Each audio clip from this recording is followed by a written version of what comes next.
Yo, what's up YouTube? Welcome back to another album review. Today I'm going to be reviewing Unquestionable Presence by Atheist. Now, this is way different from my last review if you didn't see that.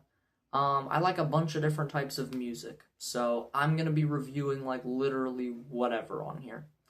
Um, Unquestionable Presence by Atheist, released in 1991, I think. Um, is a technical progressive death metal band. They came in that wave of new death metal from Florida, with different bands like Deicide, Death, Obituary. They came in that like early 90s, late 80s wave, except they sounded completely different. Um, they were easily the most technical band at the time. I mean, the only things that were coming close were Human by Death, also released in 1991, but they were just getting into like technical stuff with like spiritual healing the year before. Atheist was fully in there with like jazzy, really jazzy drumming and just technical playing on all instruments. Everybody does their thing in this band. It's very spectacular. Um, we've got for the different band members and stuff, Kelly Schaefer on vocals and rhythm guitar, Rand Berkey on lead guitar, Steve Flynn on drums. That's one of the best members. Some of the best drumming, like I said, very jazzy drumming. Was very new to the time. Nobody was like drumming like he was in death metal. And then Tony Choi on bass. That's another very important member. This band has some amazing bass playing.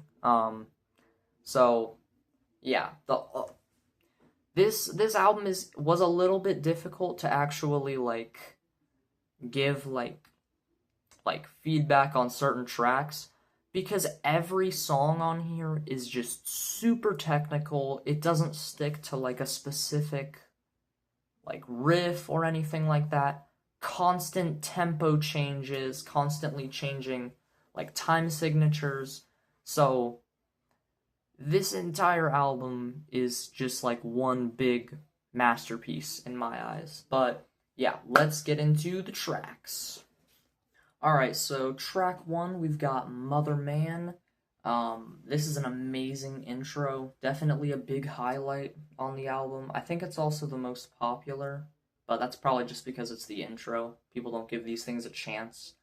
But the song is about humans and their destructive relationship with like the planet, which I think is pretty cool. They talked about a lot of subjects that not a lot of other death metal bands were talking about. Like all these other people talking about like gore and death and just like brutal stuff, just trying to be as brutal as possible. These guys actually talk about like real world like issues and stuff in their music, so it's pretty cool. But yeah, obviously very complex playing, like I already said before.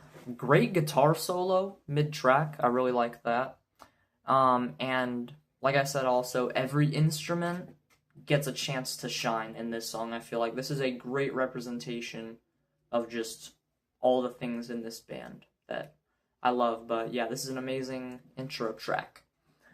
Next song, the title track, Unquestionable Presence. Beautiful like lead guitar part. Like that, the guitar is just absolutely singing to me in this song. And then they explode into like these cool sporadic moments for like 20 seconds, and then they go back to the down, down, down, like that shit. Ooh, it's fire, bro. And then the song is just about like an alien or like some force of life living in space. I mean, it's pretty self-explanatory for this one. Unquestionable presence, just the presence of a creature in space, right? Um, Next song, Life's Retribution. Really like the bass line on this song. Amazing bass line. Not much going on here though. Well, for this band. There's obviously a lot going on here, but comparatively, this one is not like as crazy. It's just a short and sweet track.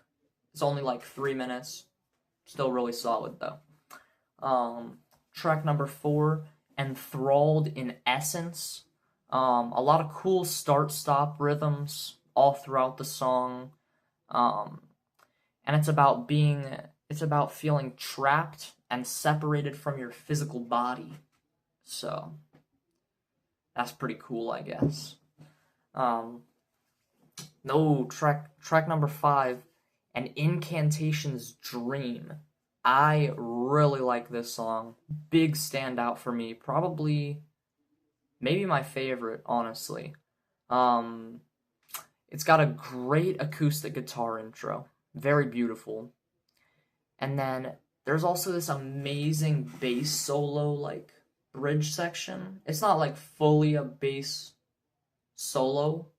There's, like, other things going on, but really like that part.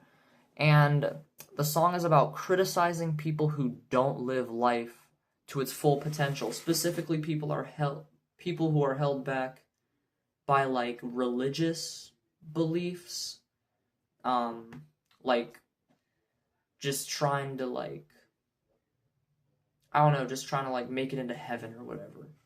Pretty cool, pretty cool. What is in my way, bro? Okay. Formative Years. This is a crazy song. I like this one a lot. Very cool, like midsection. They go kind of crazy in there. Brains is probably the most technical track on the album. Very all over the place. Cool slap bass sections in there too. Yeah, really like this one. And the final track, And the Psychic Saw. I think this is probably the best song on the album, I would say. And the Psychic Saw, it just takes everything from all the other tracks and puts it all together. I really like this one. Amazing bass line on here. Great main riff. I love all the tempo changes in here. They all have tempo changes, but this one, they just go, I don't know. It's just something about this song. I really like it. And it explores the struggle for knowledge without divine purpose. So it's kind of like reflecting on like their atheist beliefs at the end of the album, which pretty cool, man. I really like I just really like the track. Really reflective, you know. But yeah, that is the album. Like I said, I kind of had a difficult time picking out like individual things about all these songs. Like even after I listened to this album a bunch before reviewing it. Even after, I cannot really remember like many things from the album just because it's constantly changing. There's constantly so much happening. But yeah, this is easily one of the best death metal albums of its time. Just really technical, really amazing stuff here. I would say definitely go check this out if you haven't yet. Overall rating, every song fits, every song hits. I would give this like easily like a strong 9 out of 10, like a 9.6 out of 10 or something like that. Very, very good stuff going on here. And I think this is easily the best Athiest album. That's not to say they don't have other great albums, but this one is just easily the most technical, easily the best. If this is too technical for you, their 1989 release, Piece of Time, is also very good, and that's more focused on like a singular riff that they play throughout the whole song. It's not nearly as technical, so that one's probably easier to start on, but yeah, amazing stuff here. That's the review. 9.6 out of 10. Amazing album. And yeah, hope you enjoyed the video, and I'll catch you in the next one. Later.